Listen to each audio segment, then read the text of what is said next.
प्यारे बच्चों, नैतिक शिक्षा की इस कक्षा में आप सबका स्वागत है।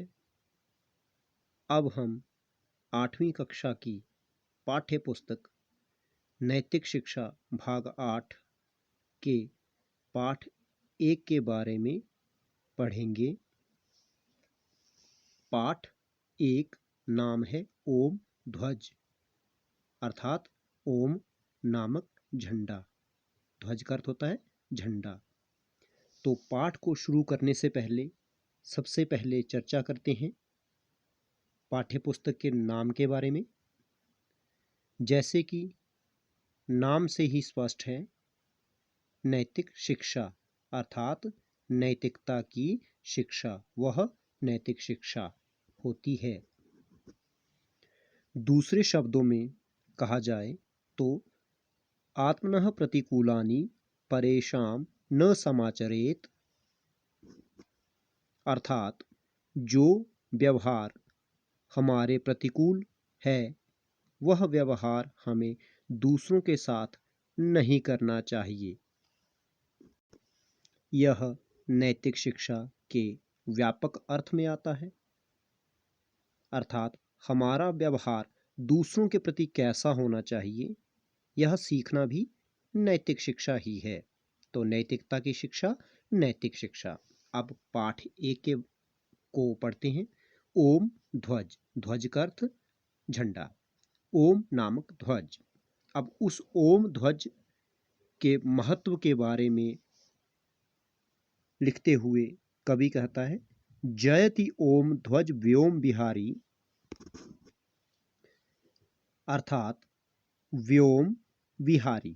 व्योम का अर्थ होता है आकाश, विहारी विचरण करने वाला, ध्वज झंडा, ओम रक्षति अनेनिति ओम, जो रक्षा करता है, जो सबकी रक्षा करता है, वह ओम नाम से संबोधित किया जाता है। ईश्वर सबकी रक्षा करते हैं, इसलिए ईश्वर का निज नाम भी ओम ही है। जयति जय हो, अर्थात आकाश में लहराने वाले उस ओम नामक ध्वज की, ओम नामक झंडे की सदा जय हो। वह ओम नामक ध्वज हमेशा आसमान में, व्योम में, अंबर में, आकाश में हमेशा लहराता रहे। बिहारी का अर्थ है विचरण करने वाला, यहाँ व्योम बिहारी शब्द है आसमान में लहराने वाला। आगे लिखता है, विश्व प्रेम प्रतिमा अति प्यारी। विश्व प्रेम प्रतिमा, वह जो ओम ध्वज है वह विश्व के प्रेम की एक प्रतिमा है, विश्व के प्रेम की एक मूर्त है। और वो कैसी है? अति प्यारी, बहुत ही प्यारी है। यहाँ विश्व अर्थात संसार, प्रेम स्नेह, प्रतिमा, प्रतिमा उसे कहते हैं प्रतिमा, और मूर्त, मूर्ति को ही प्रतिमा कहते हैं। परंतु इसमें अगर देखा जाए तो मूर्ति, जो मूर्ति है, जैसे जिस किसी के बारे में कल्पना करके उसकी प्रतिकृति, आकृति को उकेरा जाए वह मूर्ति है। और किसी महापुरुष आदि की जब आकृति को, प्रतिकृति को किसी चीज पर उकेरा जाए तो उसे प्रतिमा कहा जाता है। खैर, प्रतिमा का अर्थ यहाँ मूर्त ही लीजिए आप, या मूर्ति। सत्य सुधा बरसाने वाला, और वह ओम ध्वज कैसा है? सत्य रूपी सुधा अर्थात अमृत को बरसाने वाला है, अर्थात वह ओम ध्वज सत्य रूपी अमृत की बारिश करने वाला है। उस ध्वज के नीचे आकर के व्यक्ति जो है सत्य बोलने में लग जाता है, प्रवृत्त हो जाता है। सुधा का अर्थ है अमृत, और सत्य, सत्य जो है पारिभाषिक शब्द है। सत्य, जो वस्तु जैसी हो उसे वैसा ही मानना, कहना, करना, वह सत्य है। इसके अलावा सब असत्य है। यह हम पिछली कक्षा में, 7वीं कक्षा में पढ़ चुके हैं। सत्य का अर्थ यहाँ सच लिख दीजिएगा। स्नेह लता सरसाने वाला, स्नेह लता, प्रेम रूपी लता को सरसाने वाला। सरसाने शब्द का अर्थ होता है हरा भरा करने वाला, रसपूर्ण करने वाला, अर्थात जो स्नेह की बेल है, बेल, लता का अर्थ होता है बेल। पर यहाँ अगर ओम ध्वज के माध्यम से देखा जाए तो कवि यह कह रहा है कि वह ओम ध्वज जो है कैसा है? जो सब व्यक्तियों के बीच जो एक प्रेम की जो डोर होती है उसे कभी सूखने नहीं देता, लोगों के बीच में आपस में कलह क्लेश का अवसर नहीं आने देता, उसे हमेशा सरसाए रखता है, यानी कि उसे हमेशा हरा भरा रखता है, रसपूर्ण रखता है। स्नेह रूपी जो लता है उसे हमेशा कैसा रखता है? रस भरा। सरसाने शब्द का अर्थ है रस भरा। सरसाना अर्थात हरा भरा करना, रसपूर्ण करना। आगे लिखता है साम्य सुमन विकसाने वाला, अर्थात समानता रूपी सुमन। सुमन का अर्थ होता है फूल। साम्य आ गया समानता रूपी, और सुमन दोनों के बीच में योजक चिन्ह लगा है, जिसका अर्थ हुआ समानता रूपी सुमन अर्थात फूल विकसाने वाला अर्थात खिलाने वाला है। इसी पंक्ति को स्नेहलता सरसाने वाला, इसी पंक्ति को पूर्ण करने के लिए अंतिम दो पंक्तियां लिखी हुई हैं। साम्य सुमन अर्थात वह ओम ध्वज हम सब व्यक्तियों के अंदर समानता रूपी फूल विकसित करने वाला है, अर्थात हमारे अंदर समानता रूपी भाव पैदा करने वाला है। इसके नीचे ओम ध्वज के नीचे जब व्यक्ति आए, ओम ध्वज के नीचे आकर वह क्या करता है? ऊंच नीच का भेद भुला देता है। यह आगे की पंक्तियों में हम पढ़ेंगे। तो इसी जो पंक्तियां ऊपर की, इन्हीं को पूर्ण करने के लिए अन्य पंक्तियां लिखी हुई हैं। तो साम्य सुमन विकसाने वाला जो पंक्ति, इसका अर्थ होगा हमारे वह ओम ध्वज हमारे अंदर समानता रूपी भाव विकसित करने वाला है। समानता रूपी भाव। विश्व विमोहक भव्यहारी, वह ओम ध्वज विश्व विमोहक है और भवभयहारी है। अब इन दोनों शब्दों के अर्थ देखिए। विश्व का अर्थ होता है संसार, योजक चिन्ह लगा हुआ है। विमोहक, विमोहक का अर्थ होता है मोहित करने वाला, संपूर्ण संसार को मोहित करने वाला, ललचाने वाला, अपनी ओर आकर्षित करने वाला। और भवभयहारी, भव अर्थात भूमि, भय डर, हारी हरण करने वाला, अर्थात जो जन्म और मृत्यु का जो भय रहता है उसको भी दूर करने वाला है। यह हमारे अंदर जन्म मरण के चक्कर के भय को समाप्त करता है। इसके नीचे बढ़े अभय मन। अब अगली पंक्ति में लिखता है इसके नीचे बढ़े अभय मन, इस ओम ध्वज के तले व्यक्ति के मन में जो भय होता है वह भी मिट जाता है। अभय का अर्थ है निडर, जो उसके मन मस्तिष्क में भय है, जैसे ऊपर पंक्ति में कहा गया भव भय, तो जिस भी प्रकार का डर है वह ओम ध्वज के तले मिट जाता है। सत्य पथ पर सब धर्म धुरी जन, और सब धर्म धुरी जन का अर्थ है धर्म को ही धुरी मानने वाले। धर्म शब्द का अर्थ यहाँ कर्तव्य है। कर्तव्य पथ पर जो अडिग जन हैं, लोग हैं, वे भी सत्य पथ को अपनाएंगे। वैदिक रवि का हो शुभ उदयन, इसके नीचे बढ़े अभय मन, इसके नीचे बढ़े अभय मन, सतपथ पर सब धर्म धुरी जन। वैदिक रवि का हो शुभ उदयन, आलोकित होवे दिशि सारी। इस ओम ध्वज के नीचे सभी अभय मन वाले, निडर मन वाले होकर के आगे बढ़ें एवं सत्य पथ पर चलते हुए सब अपने अपने कर्तव्य पथ पर अग्रसर होवें। धर्मधुरी जन, धर्म अर्थात कर्तव्य को ही जो सर्वोपरि मानते हैं, ऐसे जन माने व्यक्ति। वैदिक रवि का हो शुभ उदयन, वैदिक रवि, रवि का अर्थ होता है सूर्य, उसका शुभ उदयन हो, उदयन होना अर्थात उदय होना। इस पंक्ति का भाव यह है कि फिर से व्यक्ति जो है वेद विदित मार्ग को अपनावें, जिससे क्या होगा? आलोकित होवें दिशि सारी, जिससे दिशि अर्थात दिशाएं, सारी दिशाएं जो हैं वे आलोकित हो जाएंगी। आलोकित होवें अर्थात प्रकाशित हो जावेंगी। अब कैसे प्रकाशित होवेंगी? आलोकित शब्द का अर्थ लिखेंगे आप प्रकाशित। प्रकाशित कैसे होवेंगी या होएंगी? तो वैदिक रवि का हो शुभ उदयन, तो वेद शब्द का अर्थ होता है ज्ञान। जब सभी व्यक्ति ज्ञानवान हो जाएंगे, सबके पास ज्ञान आ जाएगा, ज्ञान आ जाएगा, तो वास्तव में ज्ञान को ही प्रकाश कहा गया है। सभी व्यक्ति जो हैं वे यदि ज्ञानवान हो जाएंगे, इसी को ही आलोकित होना यहाँ पे कहा हुआ है। अगली पंक्तियों में कवि लिखता है, इससे सारे क्लेश शमन हो, दुर्मति दानव द्वेष दमन हो, अति उज्ज्वल अति पावन मन हो, प्रेम तरंग बहे सुखकारी। यह जो व्योम विहारी आकाश में लहराने वाला ओम ध्वज है, इसके अन्य गुणों का बखान करते हुए कवि आगे लिखता है कि इस ओम ध्वज से सारे क्लेश, जो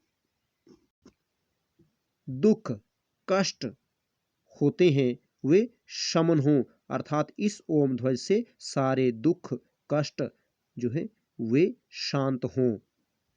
दुर्मति दानव, दुर्मति मति अर्थात बुद्धि, दुर ये उपसर्ग है, हमने संस्कृत के पाठ में भी इसकी चर्चा की थी।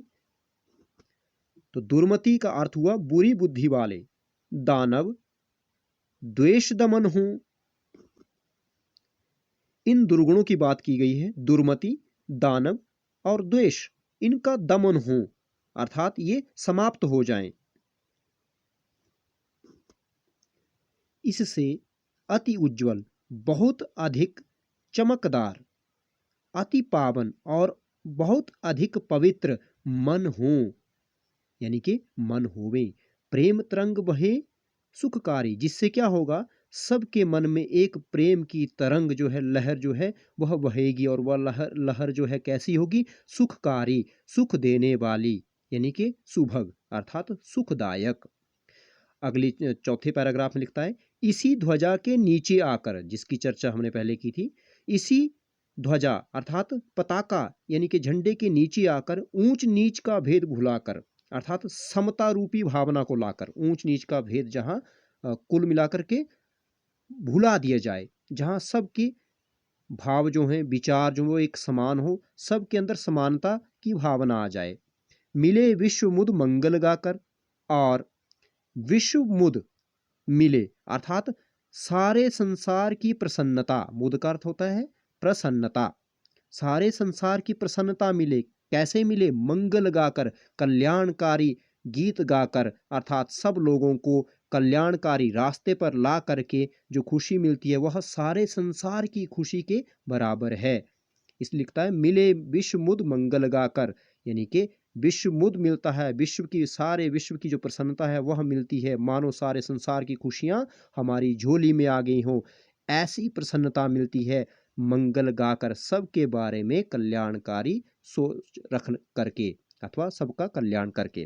पंथाई पाखंड विसारी, पंथाई का अर्थ होता है राहगीर, रास्ते पर जो जो चल रहा हो वह होता है पंथाई, राहगीर। पाखंड, पाखंड को, ढोंग को, विसारी अर्थात भुलाकर, विसारी शब्द का अर्थ है भुलाकर, जैसे यहाँ पे लिखा ना भुलाकर, वैसे ही इसका अर्थ है, विसारी का अर्थ है भुलाकर।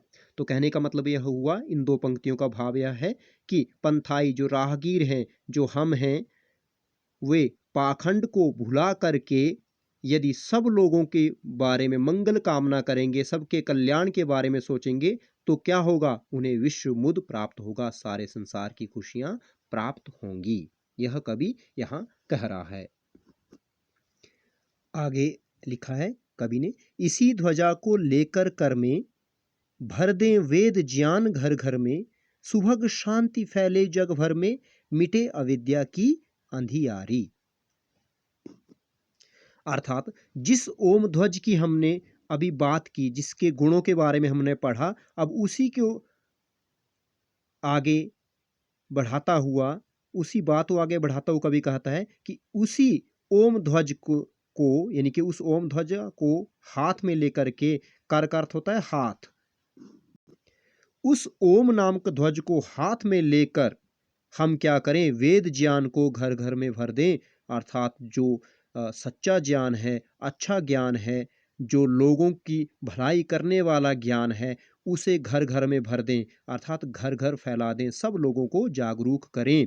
उससे क्या होगा, सुभग शांति फैले जग भर में, जिससे कि सारे जग अर्थात संसार, जग भर अर्थात संपूर्ण संसार में सुभग शांति फैल जाएगी। सुभग शांति का अर्थ होता है सुख देने वाली शांति। सुभग का अर्थ होता है मनोहर, सुखद। आगे लिखता है उससे एक और फायदा होता है। कौन सा फायदा होगा, मिटे अविद्या की अंधियारी, जिससे अविद्या रूपी अंधेरा जो है वह भी खत्म हो जाएगा। अविद्या का अर्थ होता है अज्ञान और अंधियारी माने अंधेरा। अज्ञान को ही अंधकार कहा गया है।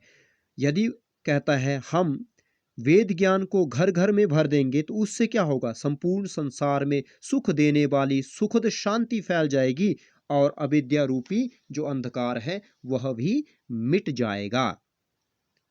आगे चलें, विश्व प्रेम का पाठ पढ़ावें। हम क्या करें, संपूर्ण संसार के वासियों को विश्व प्रेम का पाठ पढ़ावें, आपस में मिलजुल कर रहने का पाठ पढ़ावें, सत्य अहिंसा को अपनावें। और क्या क्या अपनाएं, सत्य एवं अहिंसा को। सत्य की परिभाषा हमने पहले लिखी है, जो वस्तु जैसी हो उसे वैसा ही करना, कहना, मानना सत्य है।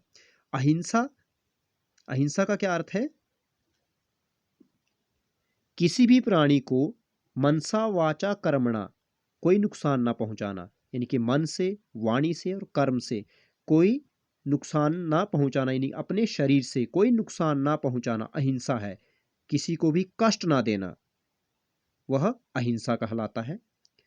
उन्हें अपनावे, दो चीजें बताई गई हैं, सत्य एवं अहिंसा। जग में जीवन ज्योति जगावें और संसार में, संपूर्ण संसार में जीवन ज्योति जगावें, अर्थात लोगों को अच्छा जीवन जीने की प्रेरणा दें। ज्योति का अर्थ है प्रकाश, परंतु यहां पंक्ति का अर्थ आएगा, जग में जीवन ज्योति जगाने का अर्थ आएगा लोगों को अच्छा जीवन जीने की विधि बतावें, अर्थात लोगों को सत्य और अहिंसा से भरा हुआ जीवन जीने की प्रेरणा देवें। त्यागपूर्ण हो वृत्ति हमारी, और हमारी वृत्ति माने हमारा व्यवहार, वृत्ति का अर्थ होता है व्यवहार। हमारी जो वृत्ति है, हमारा जो व्यवहार है वह कैसा होना चाहिए, त्यागपूर्ण, त्यागमय होना चाहिए, उसमें स्वार्थ नहीं होना चाहिए।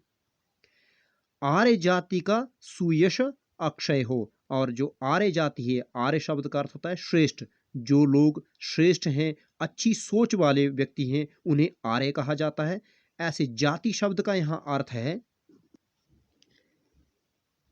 जाति शब्द का अर्थ है जो जन्म पर आधारित होती है, जैसे मनुष्य, पशु इत्यादि।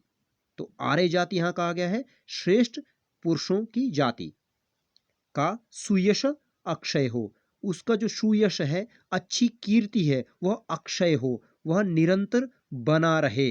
न क्षयति अनेनिति अक्षयः, अर्थात जो कभी नष्ट ना हो। आगे कहता है, आगे कभी कहता है आर्य ध्वजा की अविचल जय हो, और यह जो आर्य ध्वजा है, ओम ध्वज को ही यहां आर्य ध्वजा कहा है।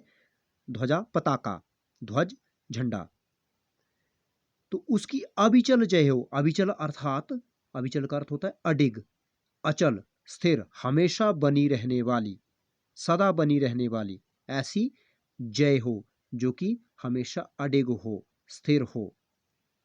अविचल का अर्थ लिख लीजिए, अडिग, स्थिर, अचल। आर्य जनों का ध्रुव निश्चय हो, जो आर्य जन हैं, श्रेष्ठ लोग हैं, अच्छी सोच वाले लोग हैं, उनका ध्रुव अर्थात पक्का, निश्चय माने इरादा, उनका पक्का इरादा हो। ध्रुव शब्द का अर्थ है दृढ़, पक्का, स्थिर। इन तीन में से कोई एक लिख लीजिएगा। आर्य जो व्यक्ति हैं उनका पक्का इरादा हो, क्या हो, आर्य बनावें वसुधा सारी, इस सारी वसुधा को, वसुधा का अर्थ होता है पृथ्वी, धरती, इस संपूर्ण संसार को हम क्या करें, आर्य बना दें, अर्थात ऐसा बना दें जहां सबकी सोच अच्छी हो, समान हो। यह कवि ने सब लोगों को एक सूत्र में बांधने के लिए कविता लिखी है। आगे इसका भावार्थ लिखते हुए कवि कहता है, भावार्थ, ओम ध्वज ही सार्वभौम ध्वज है, सार्वभौम यूनिवर्सल, क्योंकि यह ईश्वर का प्रतीक होते हुए हमारे जीवन को सभी क्षेत्रों में प्रगति करने की प्रेरणा देता है। यह हमें सभी मानवीय गुणों को धारण करने की प्रेरणा देता है। ओम ध्वज की जय हो, यह भाव है। आपसे प्रश्न पूछा जाता है कि ओम ध्वज को सार्वभौम ध्वज क्यों कहा जाता है या सबसे श्रेष्ठ ध्वज क्यों कहा जाता है, इस तरह का प्रश्न आएगा तो आप यहां से लिखेंगे ओम ध्वज को सार्वभौम ध्वज इसलिए कहा जाता है क्योंकि यह ईश्वर का प्रतीक होते हुए हमारे जीवन को सभी क्षेत्रों में प्रगति करने की प्रेरणा देता है। यह हमें सभी मानवीय गुणों को धारण करने की प्रेरणा देता है। यहाँ तक आप इसका उत्तर लिखेंगे इस तरह से। इसीलिए ओम ध्वज को सार्वभौम ध्वज कहा हुआ है। अब इसके प्रश्नोत्तरों की चर्चा कर लेते हैं। पहला प्रश्न है, जयति ओम ध्वज व्योम विहारी गीत किस झंडे को फहराने पर बोला जाता है? किस झंडे को फहराने पर बोला जाता है? ओम नामक झंडे को फहराने पर। तो इसका वन वर्ड आंसर भी हम लिख सकते हैं कि ओम नामक ध्वज को फहराने पर, या पूर्ण वाक्य में लिखना है तो जयति ओम ध्वज व्योम विहारी गीत ओम नामक झंडे को फहराने पर बोला जाता है। दूसरा प्रश्न है, साम्य सुमन विकसाने वाला का क्या अभिप्राय है? साम्य सुमन विकसाने वाला का अभिप्राय, जैसा कि हमने कविता में पढ़ा, साम्य सुमन विकसाने वाला का अभिप्राय है कि वह ओम ध्वज हमारे अंदर समानता रूपी भाव को विकसित करने वाला है। यही इसका अभिप्राय है। इसके नीचे बढ़े अभयमन का अर्थ बताइए। क्षमा करें, इसके नीचे बढ़े अभयमन में इसके का अर्थ बताइए। वहां इसके किसके लिए प्रयोग किए गए हैं? ओम ध्वज के लिए। इसके नीचे, किसके नीचे? ओम ध्वज के नीचे। तो वहां इसके का अर्थ है ओम ध्वज। अगला प्रश्न है, चौथा प्रश्न, वेद ज्ञान के घर घर में भर जाने का क्या लाभ होगा? अभी हमने पढ़ा, वेद ज्ञान के घर घर में भर जाने से संपूर्ण संसार में सुखद शांति फैल जाएगी और अविद्या यानी कि अज्ञान रूपी जो अंधकार है वह भी समाप्त हो जाएगा। अगला प्रश्न है, आर्यजनों का अटल निश्चय क्या होना चाहिए? तो आर्यजनों का अटल निश्चय आर्य जाति का सुयश अक्षय करना होना चाहिए, या हम इसको यूं भी लिख सकते हैं, आर्यजनों का अटल निश्चय आर्य जाति का सुयश अक्षय करना एवं संपूर्ण वसुधा को आर्य बनाना होना चाहिए। पहला तो आर्यजनों का पक्का इरादा यहाँ पे बताया हुआ है, वह क्या होना चाहिए? आर्य जाति का सुयश अक्षय करना एवं संपूर्ण वसुधा को, पृथ्वी को आर्य बनाना। यह जो है आर्यजनों का अटल निश्चय होना चाहिए। इति ओम शम।